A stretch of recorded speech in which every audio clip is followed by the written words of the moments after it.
ദിനചര്യ എന്നൊരു വാക്കുണ്ട്. എന്താണ് ദിനചര്യ? ഒരു കാര്യം ദിനചര്യയായി മാറുക എന്ന് പറയുന്നത് അതായത് നല്ല കാര്യമാണ്. പുകവലി ദിനചര്യാവുന്നില്ല, മദ്യപാനം ദിനചര്യാവുന്നില്ല, അതൊക്കെ ദിനചര്യാവുന്നുണ്ടല്ലോ ആൾക്കാരുടെ. പക്ഷെ നല്ല കാര്യം ദിനചര്യയിൽ വന്നാൽ നിങ്ങളുടെ ജീവിതം രക്ഷപ്പെടും. എന്താണ് ഏറ്റവും യൂസ്ഫുൾ ആയിട്ടുള്ള ഏറ്റവും പോസിറ്റീവ് ആയിട്ടുള്ള കാര്യങ്ങൾ ദിനചര്യയായി മാറും. അങ്ങനെയുള്ള ആൾക്കാരെ പിടിച്ചാൽ കിട്ടില്ല. ഡെയിലി ഇത്ര സമയം വായിക്കും, ഡെയിലി ഇത്ര സമയം വ്യായാമം ചെയ്യും, ഡെയിലി അല്ലെങ്കിൽ കുറച്ച് സമയം കുറച്ച് പൈസ സ്ഥിരമായിട്ട് സമ്പാദിക്കും. ചെറുത് മതി, സ്ഥിരത. സ്ഥിരത രക്ഷയില്ലാത്തതാണ്. കൺസിസ്റ്റൻസി പക്ഷെ കിട്ടില്ല. കൺസിസ്റ്റൻസി ഒരു ക്യാരക്ടറാണ്, രക്ഷയില്ലാത്ത. മമ്മൂട്ടി 74 വയസ്സിൽ ഇങ്ങനെ ഇരിക്കുന്ന കാരണം ഡെയിലി ഡയറ്റാണ്, ഡെയിലി എക്സസൈസ് ആണ്.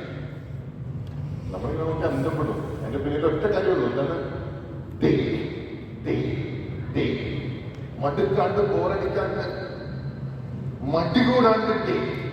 അങ്ങനെ ഒന്നും ചെയ്താൽ ജീവിതം ഡ്രാസ്റ്റിക് ആണ്. 180 ഡിഗ്രിയാണ് ജീവിതം. മടി കൂടരുത്, ബോറടിക്കരുത്. കാരണം സ്ഥിരതൊക്കെ ബോറടിയുണ്ട്. സ്ഥിരമായിട്ടൊരു കാര്യത്തിൽ ബോറടിക്കും.